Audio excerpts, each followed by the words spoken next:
Good morning, Jupiter Middle. I'm Yosmary. And I'm Kyle, and today is Wednesday, June 16th. Welcome to WJMS. Please stand for the pledge. I pledge allegiance to the flag of the United States of America and to the republic for which it stands, one nation, under God, indivisible, with liberty and justice for all. Please be seated.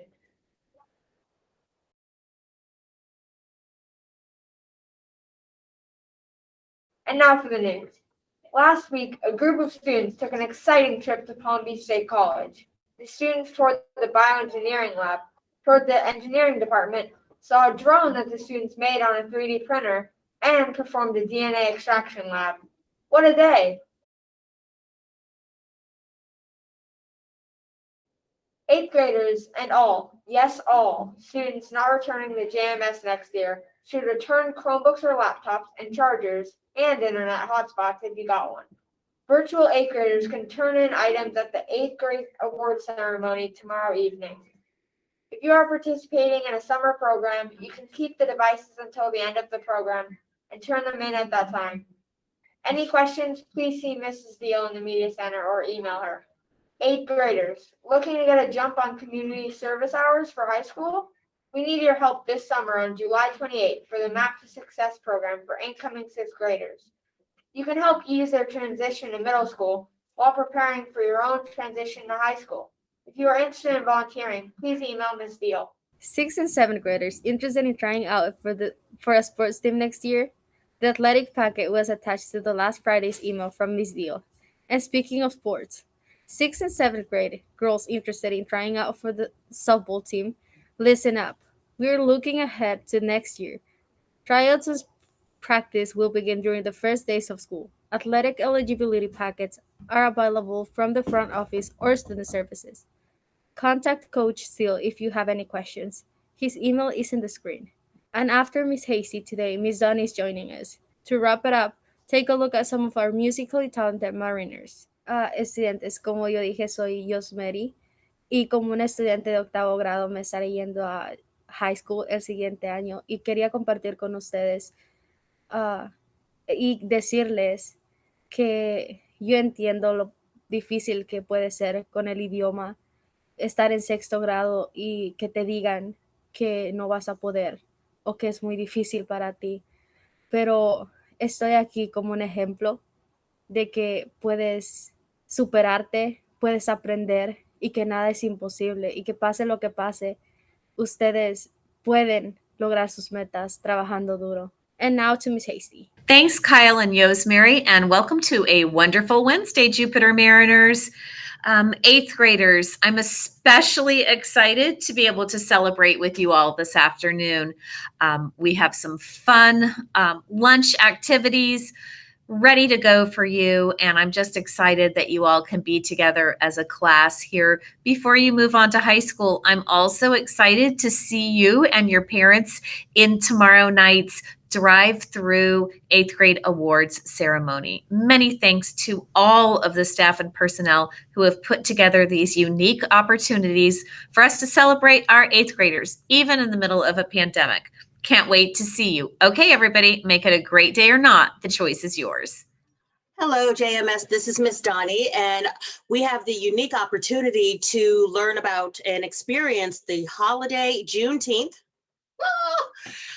Since we're in school so late. So I have a special guest joining me today. This is one of my nephews, Joshua, and he's going to help us learn about Juneteenth. Juneteenth is the oldest known celebration honoring the end of slavery in the United States. On June 19th, 1865, Union General Gordon Granger led thousands of federal troops to Galveston, Texas, to announce that the Civil War had ended and slaves had been freed, enslaved people had been freed. Approximately 250,000 Texans who were enslaved had no idea that their freedom had been secured by the United States government. However, this history of freedom in this country can be tangled, and this is no exception. Exception. Okay. Here are 9 facts about the historical moment and what's led up to it. You may recall Abraham Lincoln's Emancipation Proclamation from elementary social studies class or U.S. history or civics. In the condensed version, many learned that this executive order meant immediate freedom for enslaved people throughout the nation. However, since the country was in the midst of the Civil War, these states that had seceded from the Union did not adhere to the proclamation, and enslaved people in those states remained unfree. Through much of the language in the actions, emancipations proclamation suggested otherwise. Lincoln's primary objective was not Ameliorate the lives of those in bondage.